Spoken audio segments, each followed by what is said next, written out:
You can now pin a message to the top of your live chat for viewers to read. Click any message to pin it. Use the options below. Use the options menu to unpin. Pinned chat, so I can say something to them Yes. on my own comment. I don't know. I've never. All right. Save, highlight, share, mute microphone.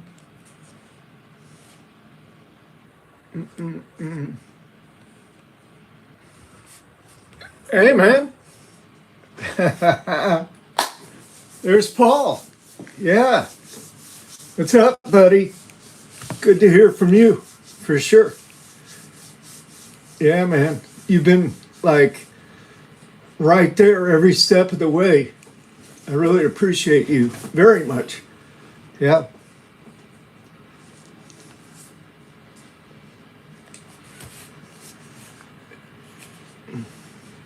Here's this. Yeah, we're trying to. Hey, all right, a Sparky 2. Yeah, man. Good to see you guys. It's beautiful. It's beautiful. It's beautiful to have the opportunity to get up and running. William, yeah. What's up, man? What's good with you?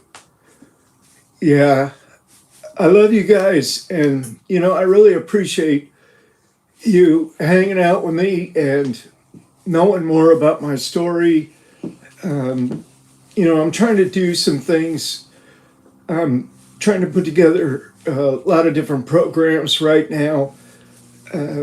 There's of course, the Chronicles of Captivity, and then we're going to do Blockheads. I've got that in the works. I've almost got that. Should I share this password? No. Okay. But yeah, I've got a lot of stuff on the table, and I'll be coming at you guys with all of that very shortly. So yeah, it's just a matter of getting things done. It's beautiful to be out and among the living. I was feeling like I was dead for so long. It felt like I was buried in a.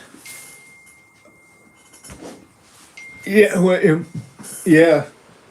Well, there was other people that were like Robert Stroud early on.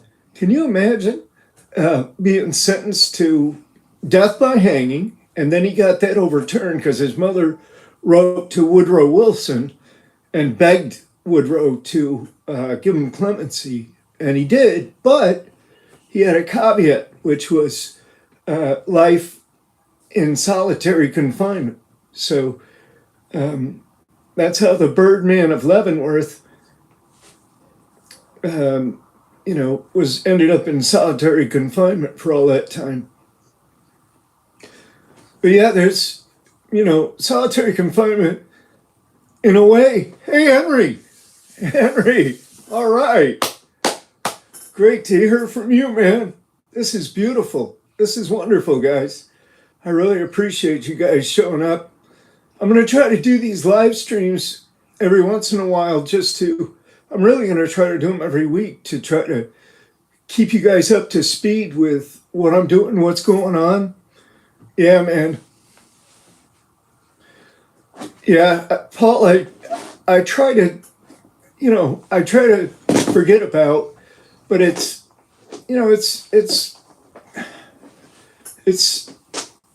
such a big part of my life. How can I forget about it? So I've gone the other way and said to myself, well, I might as well talk about it. I might as well tell about it. And these Chronicles of Captivity, I'm going to lay out a lot of new details about everything that that happened. There's a lot of funny stuff. There's a lot of horror stories. There's a lot of, it runs the whole spectrum of emotions and drama and situations. So there's a lot more to it, but I'm going to lay all that out, and especially the parts that most affected me. But like I say, I was thinking for so long that I was just dead. I mean, among the living dead in a 7x9 steel and concrete sarcophagus. So, now that I'm out, hey, Happy New Year. Happy New Year, Greg. Appreciate you. Appreciate you. Yeah. Yeah. You guys, really, truly, I appreciate you guys. You're the ones that give me, motivation, support, hope. You're my road dogs. That's how I consider it.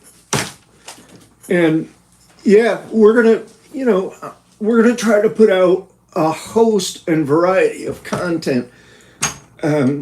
Most of the stuff about federal prisoners, at least infamous federal prisoners. All right, William. Yeah, it does. Mr. Orange, man, how are you? How are you? Appreciate you showing up. This is great. Yeah, it's not a good place to be. Hey, man. Hey, Jay. Yeah, I'm glad to see that you guys are here. I was just saying, I consider you guys to be my road dogs. You give me a lot of hope and comfort and support. You always got good comments. And, I want to try to do some things. I want to try to do some things that's going to be helpful for all of us. I'm looking at you guys too. Yeah, we're all in it together. This is true. I consider you guys to be partners in this. Hey, Sparky. All right. Well, I did come through. When I look back at it, I think, man, the times that I could have messed up. Thank you guys. I appreciate you saying that. All of the times that I really could have messed up, because there was times. There were situations when I just wanted to kill somebody. And there were situations when I myself could have been killed. There were a lot of situations, I tried to kill myself several times and failed, evidently. Wow. Yeah. See, those are Beaumont, Big Sandy. That's McCreary. I think what's the new one? Lee County. Yeah, hit that like button. Hi, Diggity Dink. Glad to see you, man. Montana. Let's go. I love it. Montana's so beautiful. I love Montana. And I thank you for showing up. Yeah, there was a lot of times when, I felt like just throwing in the towel because it didn't seem like there was any future.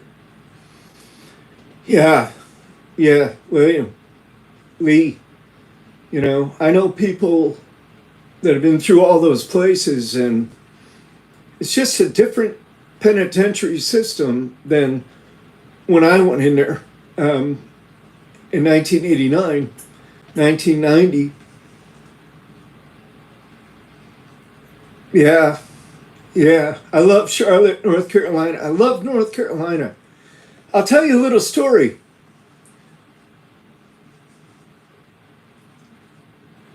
I really appreciate that, Henry. For real. Well, that was my whole thing. Let me tell this little story about North Carolina. I'm on this bus, and, I'm going from USP Lewisburg. I'm going over to Atlanta, and I'm on this transfer bus. And they stop at this gas station in North Carolina.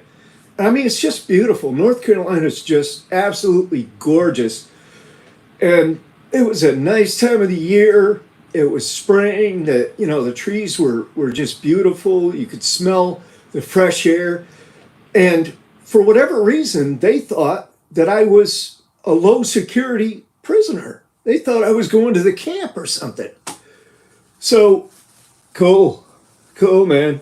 Greensboro out there. I hear you. So they said, here, go ahead and hand out the water to these guys. So they took the cuffs off and they opened the door and they gave me this big water jug, and I took it around and took it in the back and got the cups, and but I could have just broke loose right there, and I kind of kicked myself in the ass afterwards. But you always get in deeper when you escape, when you take off. Dave Hughes, New Jersey. Appreciate seeing you, brother. Man, you guys are cool, man. Yeah, you know it, Mr. Orange. That's where it's at. But, I used my time at the ADX. Yeah, I believe that, William. That's true. Yep. Those penitentiaries, especially Big Sandy, just dangerous. Dave, how are you? David, glad to see you, Dave. Glad to see you. Man, Happy New Year to all you guys. I think that this year is going to be a really good year. I think it's going to be good for all of us. Has to be, right? We have to make a little progress, feel a little better about ourselves, about our lives, and maybe we maybe we get some opportunities. Maybe we hit on something here or there that makes sense. No, Paul, I was there for almost 14 years. I was there for 13 plus. I was at ADX for 13 plus. They gave me a 5-year, I guess you'd call it a sentence, 5-year term out there in the control unit. And I ended up doing nearly 13 plus out there. So, I didn't know that. I did know that he's at Butner, North Carolina. I do know that. So maybe he does have some kind of cancer. But yeah, I did a lot of years out there in solitary. I tried to use it. I tried to use that time in solitary in a constructive way. When I first went out there and got to the control unit, they said, we didn't have TVs or anything. Other people did. The unit manager came around and said, basically said, we're not going to give you a TV until you finish your DS time. So I still had like 3 years of DS to finish at that time. And other guys got their DS knocked off them, but yeah, I was recalcitrant when I first got out there. 8 years. Congratulations, William. Congratulations, man. Kudos to you, brother. Kudos to you. Because, sometimes I feel the pressure from the supervised release. It's like a, yeah, Dave, for sure. It's like a sword hanging over the back of your neck or something, right? It's like, you're still on the hook. You're not really free yet. So I'm trying to get this supervised release behind me. Pretty well into it now. So maybe I can get them to shake loose early, but probably not. But whatever. It's all good. I'll make it. One thing I don't want to do is go back. There's, man, if I could get inside the hearts and minds of these youngsters,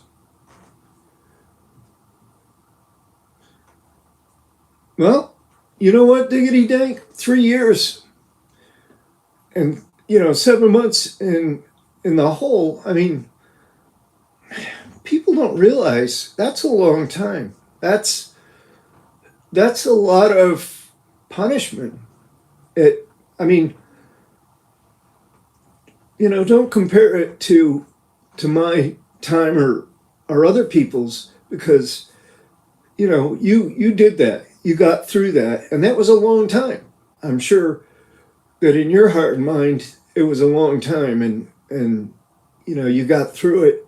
You got out, and God bless you. You're doing well.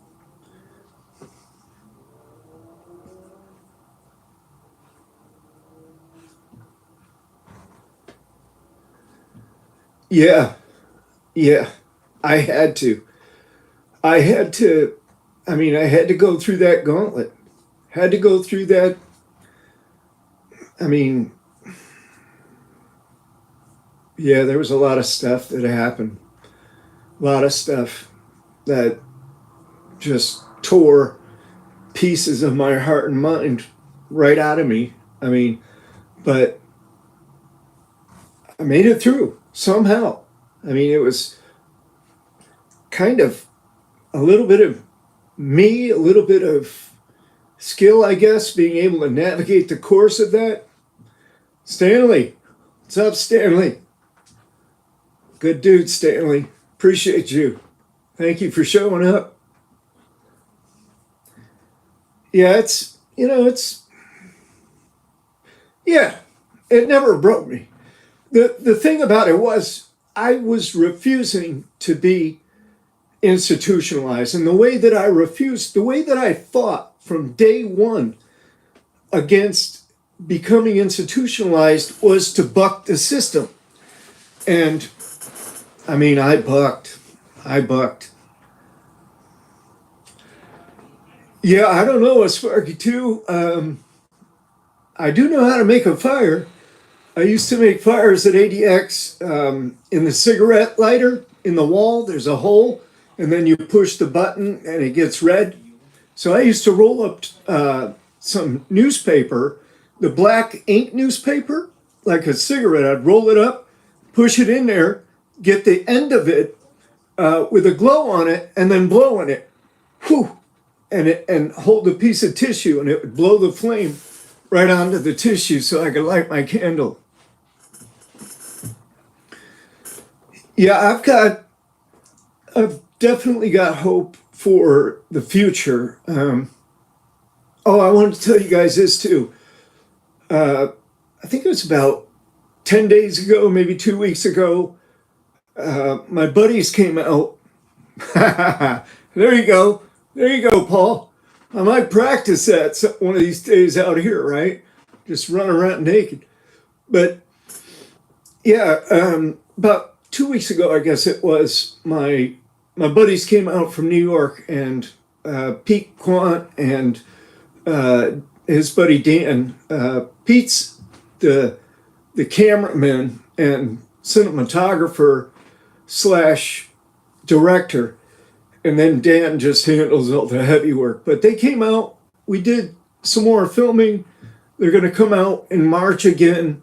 We've had like 3 or 4 sessions of filming, like 4 or 5 days at a time, whenever they get in between their other schedules and have a chance. They come out here, they jump out here and do a little filming. So we're trying to make this feature-length documentary about re-entry, about what it's like to hit the free world after all of those years of being in a cage.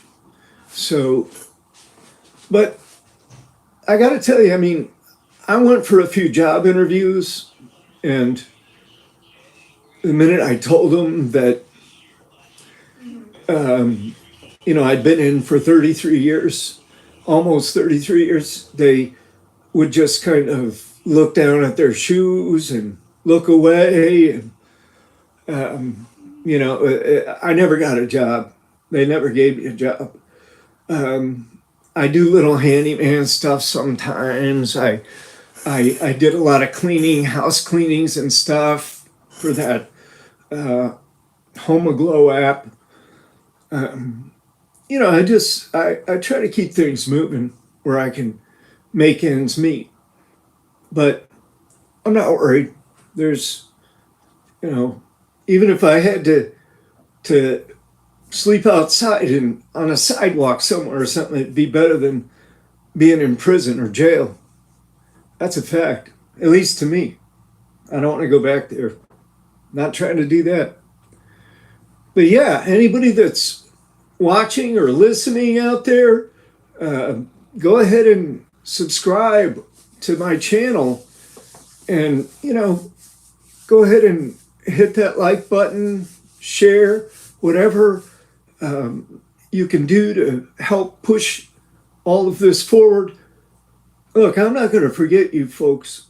I'm not going to forget you. There's no way. We're all in this together. And you guys I consider you to be part of my family. I consider you to be, like I say, I consider you to be my road dog, so to speak. And it's pretty cool that you guys are out there and have been out there and have made it through and did what you did. Pawns, 2 prizes. Yeah, all is well, man. All is well, my friend. Yeah, so far so good. Some hurdles, some challenges, not anything major, just a few little things here and there.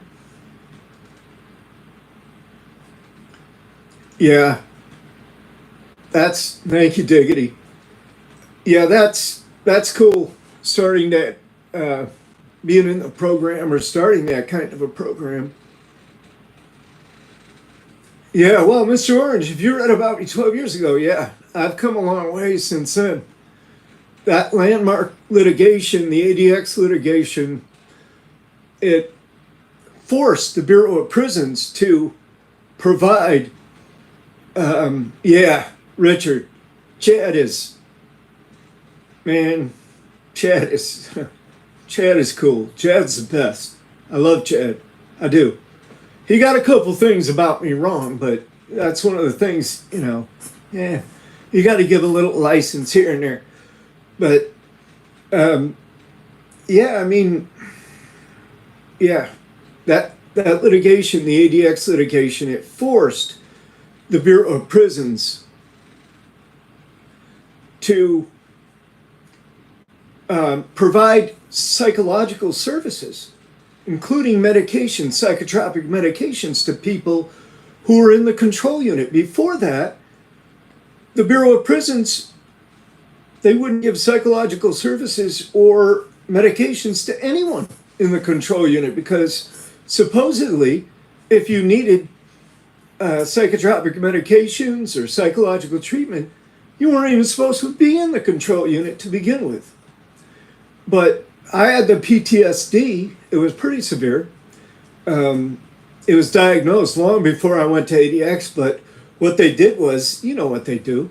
They send you before one of their doctors from Springfield on the TV, and he writes a report saying, yeah, he's good to go. He doesn't have anything wrong with him. Cut me off my medications and did that report and sent me on out there. So that's how I landed. It was. I had some despair. I really did. I had some despair from time to time, but my mother told me, my mother's old, but she told me, look, don't ever despair. That's the worst thing you could ever do, is to despair. That's, just don't ever do that. Don't ever go there.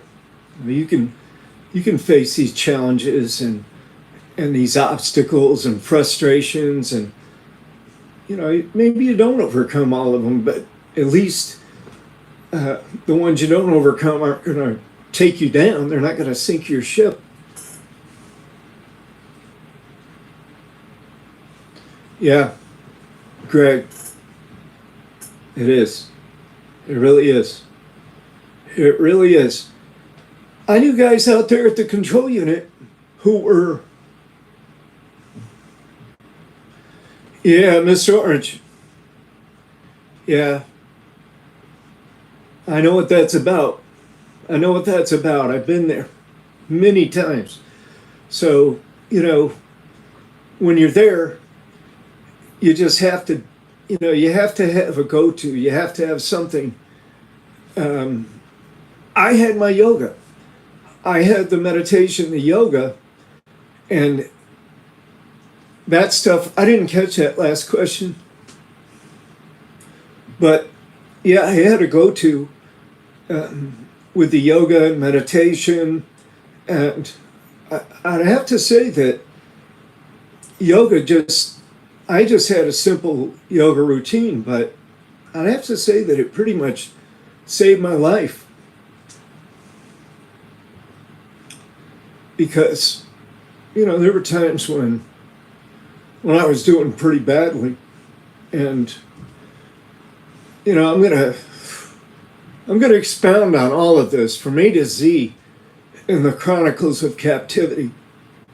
And then for you guys who want to know, Blockheads is going to be pretty damn cool. It really is. We've got the script. We've got most of the segments for the premiere on video now. So we're going to do the voiceovers, and we're going to put the sound effects to it. We're going to polish it up a little bit, and it's going to premiere pretty soon. Yeah, I hear you, Paul. I hear you, Paul. That's what got me through, was just being able to meditate a little bit. Yeah, Dave, you're correct. Can't let it simmer. You got to have a go-to. You got to have something. You got to have an ace in the hole. You got to have something that when you hit that level, you don't have to do anything else. All you have to do is go to your go-to. Because, look, I was basically clinically dead one time, and they brought me back to the ADX. They had them take me off everything. After about a day or two, they had them take me off, all the tubes and everything, and they just took me back to the ADX. So when I woke up, I was chained down, four-pointed, on a concrete slab. And, it was in this room I was unfamiliar with, and there was an officer sitting at the door, on watch or whatever. But man, it took me about 4 months to get myself back together. But yeah, I'm glad that we're out of that. I'm glad that we're beyond that now. And I'm hoping that we can all sort of put our heads together and, come up with some ideas, come up with some ways to just feel better about ourselves, feel better about our lives. That's what I'm into. I'm into learning. I'm into personal growth and development. I know that there's more to us than what meets the eye. And I know that, putting a label on somebody, criminal or convict or inmate or, convicted felon, it's bullshit. It's bullshit. That's not what we are. I was just, took a chance, got caught, and That was it. I mean, I'm sure if we knew everything about everybody, then, we'd know that a lot of people do the same shit and get away with it, or, something similar, some probably even much worse. So, you know, who's really above it? But yeah, I was pretty dumb way back. I'm nothing now, but I'm a little further ahead than I was back in my mid 20s, that's for sure. I don't know what I was thinking, but the get rich quick schemes didn't work out too good. Hey, till I die. What's up? What's up? Cool, cool. Yeah, get with the Chronicles for sure. Yeah, when you got support, Henry, that's true. Yeah, yeah, yep, when you've got that body to hold you up. First thing that I ate when I left USP Allenwood, I went to a halfway house. The first thing I ate was cheese omelet and hash browns, orange juice, whole wheat bread with some grape jelly, and it made me sick because my body wasn't used to eating good food, right? Yeah, I just got like the whole ride, I was kind of feeling ill. It was just too rich. It was too good. I probably just ate too much, but yeah, that's what I had. And then yeah, yeah, yeah, yeah. That was that was cool. That was great. That was great. Swimming in the lake. It was like, and Pete with the camera, um, he was standing in the water, and he's like, "Okay, go ahead and dive. Go ahead and dive." He's got this big, expensive, fancy camera. I said, "Pete, if I dive in the water, it's going to splash your camera, and you're not going to like it too much." No, no, no, it won't. Go ahead, dive. So I dove in. Sure enough, big splash. And, he's standing right there. So it doused his camera. He was almost crying. He was like, my camera, my camera. Took it up and took it up on the shore and put it on a towel. Yeah, we had fun though. We had fun. But it was also a little stressful too. Yeah, I agree, Paul. I agree, Paul.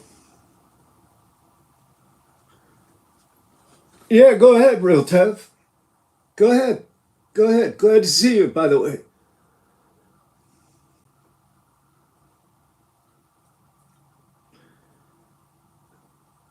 Yeah, I hope anybody that's out there just watching or seeing this that isn't a part of this program, I hope you'll go ahead and watch and subscribe and, um,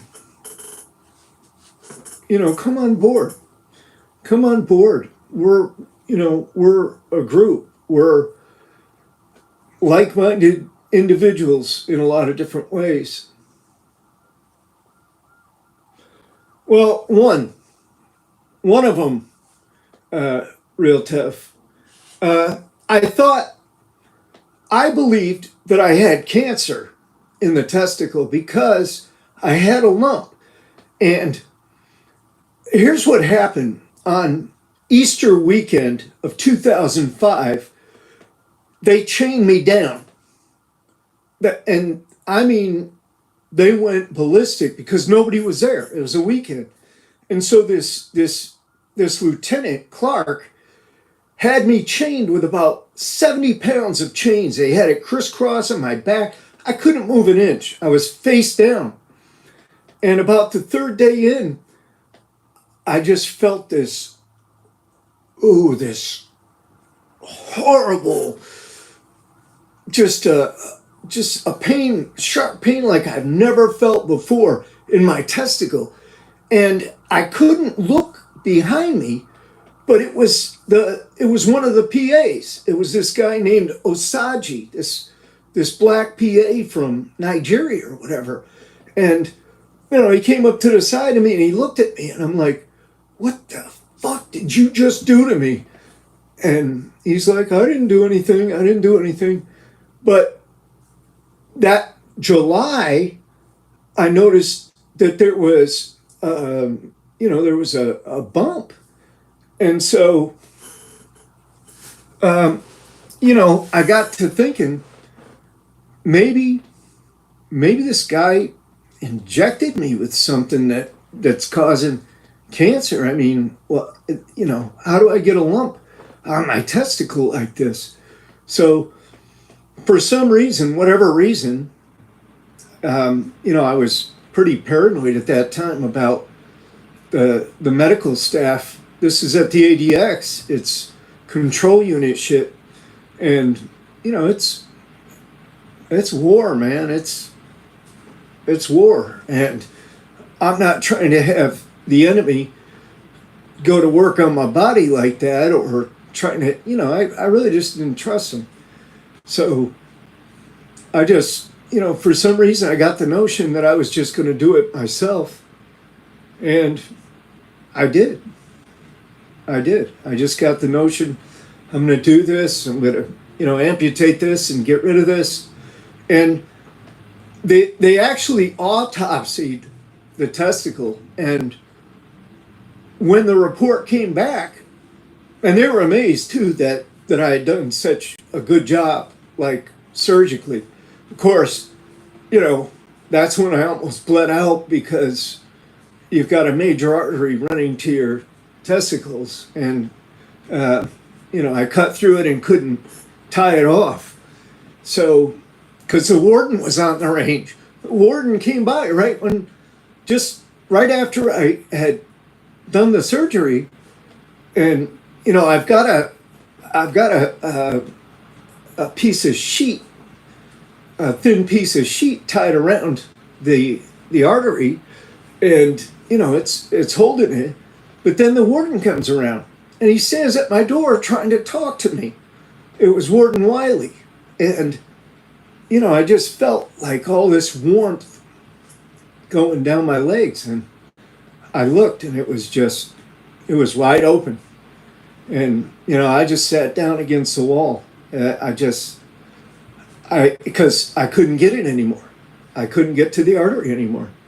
So I was like, I'm hit. I'm done. I'm finished. But, they came down range and they saw me sitting there in a big pool of blood and got me over to the hospital. But, I was pretty much gone. I didn't have any blood pressure when I hit the emergency room. They said that I was as white as a piece of porcelain. I was just stone white, and basically had no blood or not very much left in my body. I had to have some, but I know I'd lost over half of the blood in my body. And when you do that, you're not supposed to be able to return. You're not supposed to survive something like that. So, it was just, again, it was just happenstance. It was some kind of strange thing. I mean, I had a lot of strange things happen to me. I had a lot of happenstance, a lot of things that I would say, wow, what is this? How did this happen?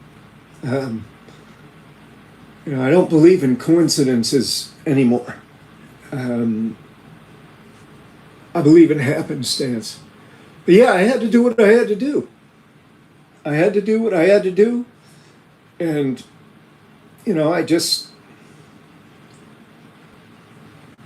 I tried to keep carrying it to them the protest. It became a protest. But that's the answer, Real Tev. That's the basic answer to that.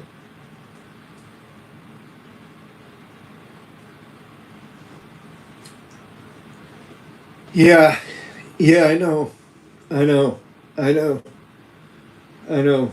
But I want to provide some kind of service or some kind of something. I don't want something for nothing. I want to be able to give something back. I want to be able to, it has to be kind of an exchange.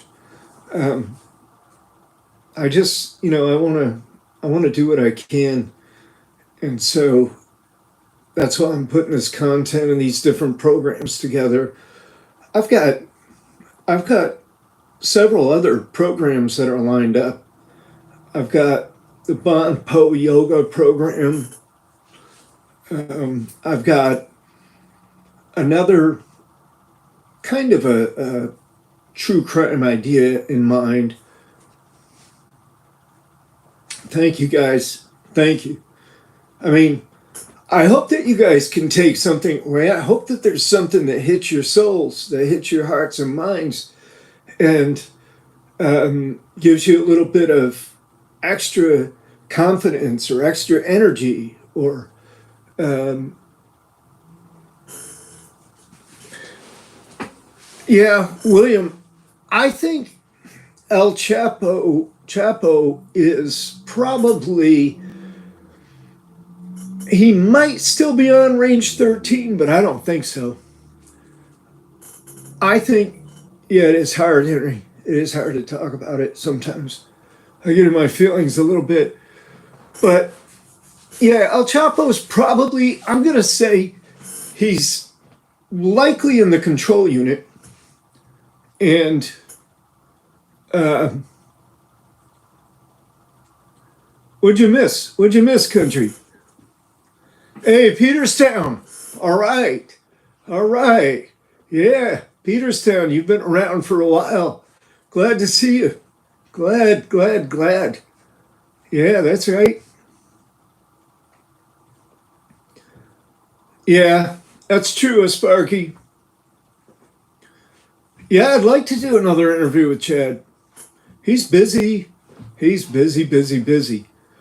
But yeah, everything's okay. Yeah, no, Paul, he's not on the ground floor for sure. They're not ever going to put him on the ground floor. If and they're always probably going to put like somebody in the cell underneath him who uh, you know isn't trying to get out. Somebody that's you know part of the plan. Chad does amazing. He really does. Chad does amazing. Yep. Chad Chad was, he was like the first dude after I got out of ADX. He was the first dude that I actually recreated with. And, we had a couple games that we played. We played volleyball with one string, one piece of yarn from one side of the rec cage to the other. And that was our net. And we used the same sock ball that I made for wall ball. We use that for volleyball. So yeah, we play 1-on-1, and we tried to recreate, but uh, we had these lieutenants and these officers that if they saw the ball or felt it, sometimes I'd have to put it in my shorts, and they'd go feeling around. What's this? I'd say, well, what do you think it is?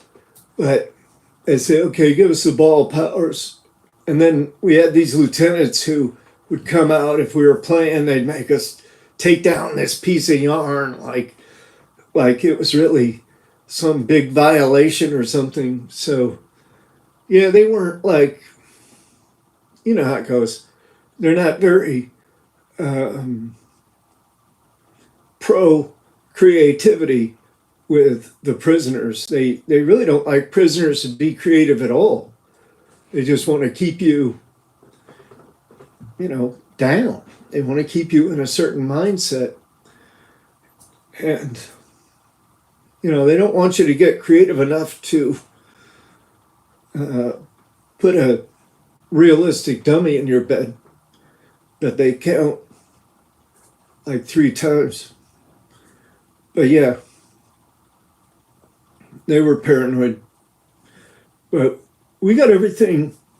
We did good. Chad and I did really good.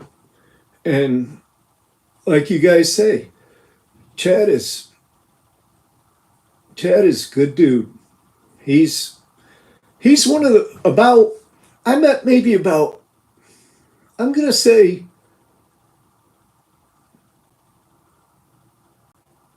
4 or 5 guys that I met while I was in who were like that, who were, they just stood out to me because they were trying to do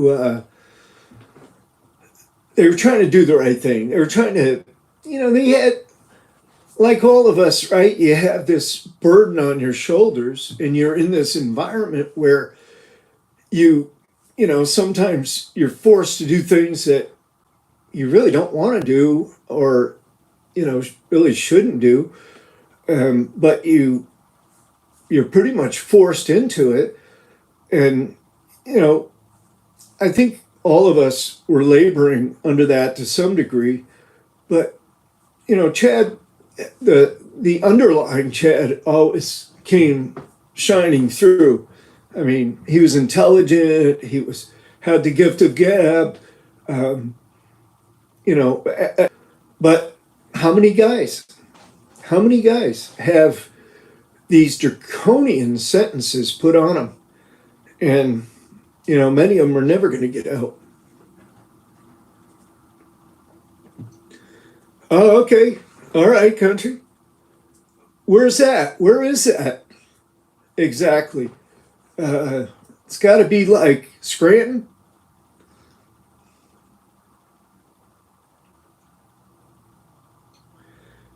Yeah.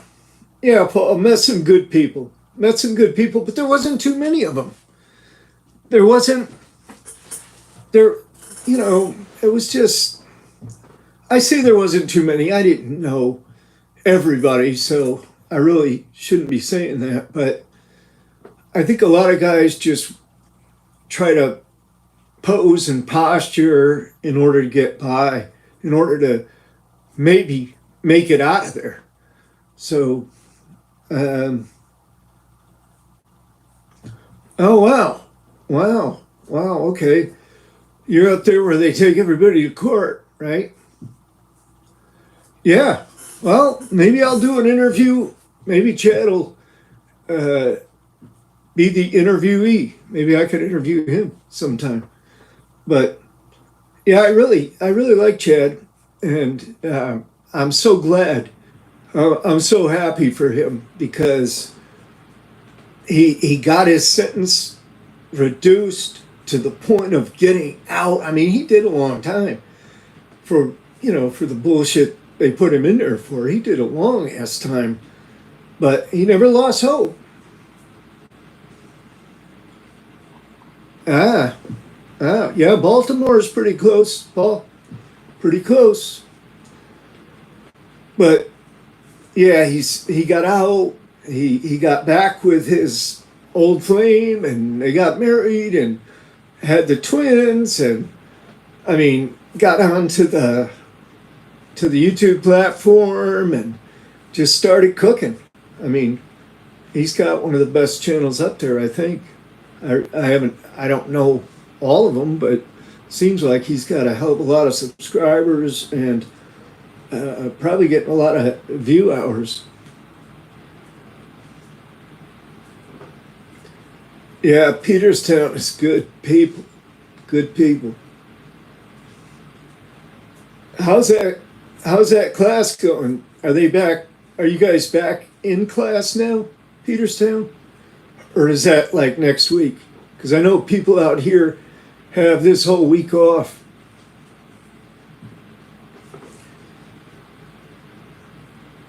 But yeah, man, I appreciate you guys showing up for me. And we'll do this again. We'll do it again next week.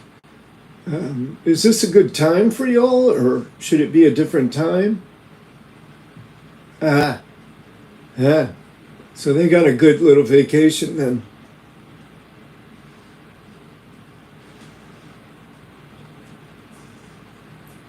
Good deal. Good deal.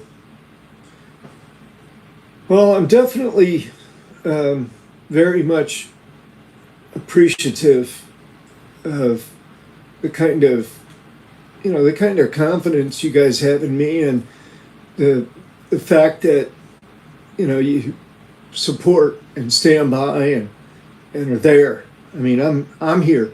I'm here for you guys too. Don't don't get it wrong. I mean, I'm here for you guys, and it's a mutual thing. So, um, you know, I often say, all right, Greg, I'll see you if you're leaving. I'll see you again next week, perhaps. Hopefully.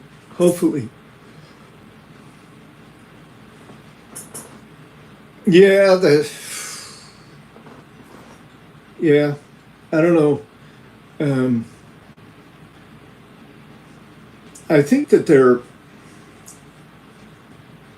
I think there is one already. I think I've got one of those QR codes, but um, I'm not real sure about it.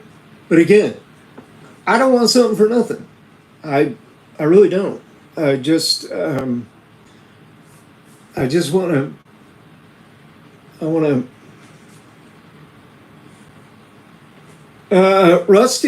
Rusty, good to see you, Rusty. Good to see you, man. They they stabbed up Eddie at USP Atlanta because they tried to extort him. They thought that he had a lot of money. He was a middle-aged Chinese dude. He was in for heroin conspiracy. Never been in prison. It was a dry conspiracy. You know how that goes. Unnamed, unknown co-conspirators. But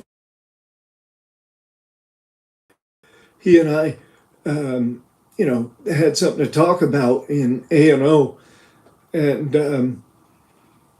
they came to him that morning and said, "Look, you're going to send this amount of money to this address by next week, or we're going to come back and kill you." So he tried to get help from a guy that he thought was his friend, and I kept telling him, "That dude's part of that car, man. He's there trying to feel you out, trying to get information for them. I don't go to him." But yeah, he went to him, and so they came back right after 4 o'clock count and murdered him, butchered him. I mean, ran right in there.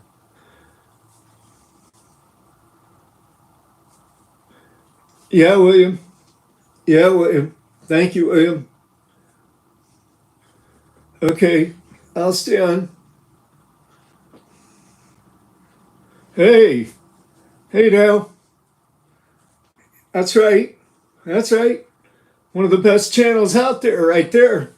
Blood on the razor wire. Yeah, I'm giving you a shout out, brother.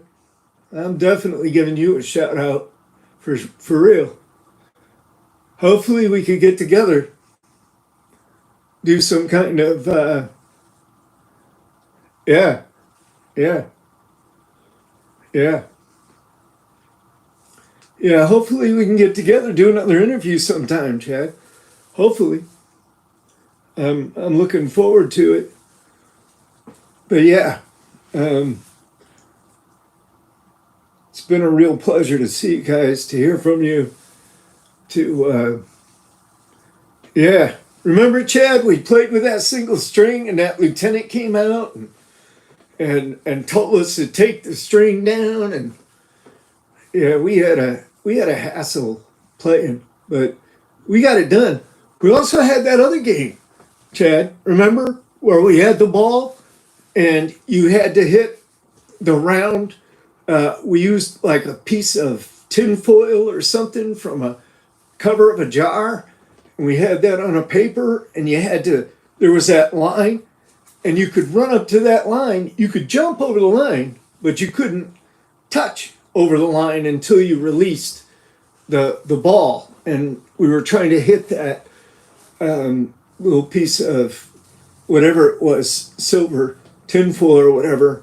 That was fun. That was a lot of fun. That was when we got the flu too. That was, yeah, the wall ball. And wall ball was a lot. We played a lot of wall ball. We played a lot. Yeah. I mean, yeah, you started getting good, brother. You started getting good. But I'll tell you, I enjoyed beating you. I enjoyed beating you, but then you enjoyed beating me. Okay, I will. I know you're busy, brother. Love you, man. Love you, country. Thank you, guys. Sparky, too. I'm smiling, too. I love you guys. Thank you. Thank you for showing up. Appreciate you guys. I'll see you again soon then. It's been about 56 minutes. Henry, man, you're the best, Henry. You're the best. You guys are solid. You're right there every step of the way. Paul, love you, man. Love you. Henry, have a good evening, man. Peterstown. Yeah, you're like that. Thank you, man. Thank you. Thank you. Appreciate you. Stanley. Great, man. Appreciate you, Stanley. Country. Yeah, country. You're in there. Greg. Appreciate you, man. Paul. Love you. Love you, Paul. Have a great night, y'all. Yeah, Happy New Year. Richard. Really, seriously. Happy New Year. I mean, yeah, I'm going to keep pushing. You know, I'm going to keep pushing. But I'm going to try to come up with some things that are interesting and something that's got some meaning and some purpose to it. But yeah, this whole thing is a push toward, trying to keep people out. Diggity. Thank you, Diggity Dank. Appreciate you, man. Yeah, I'm just trying to really, William, appreciate you. Thank you, William. Trying to get into the hearts and minds of somebody, that's maybe out there watching this stuff and looking at it and thinking, crime is cool or something, but it really isn't. In my book, anyway, it isn't. And, it cost me a great deal. But I'm out now. I've still got a few good years ahead of me, and I'm going to give it hell. That's for sure. I'm gonna do the best I can do. I'm just gonna keep on keeping on. Got a wife. I'll tell you about my wife the next time. She's really cool. Got a little dog. You guys have seen her, Emma, Princess Emma, and they're my world. They're my world. Together with you guys. You guys are now my world. So appreciate it. Appreciate it, Greg. Appreciate it, man. Appreciate anything you guys can do to push this forward. Kane. That's a cool name. Kane. Yeah. That's pretty decent. Really. All right, y'all. Nice to hear from you guys. Nice to see you guys. Love you guys. Appreciate you showing up. I'm going to be out of here in about 15 seconds. Live your best life now, Henry, today. Today, you know what it's about. You know what it's about. Peace, Richard. For real. Peace of mind. how do you get, how do you put a value on peace of mind? That's what it's all about. You guys give me great hope. I'll see you guys later. I'm out of here.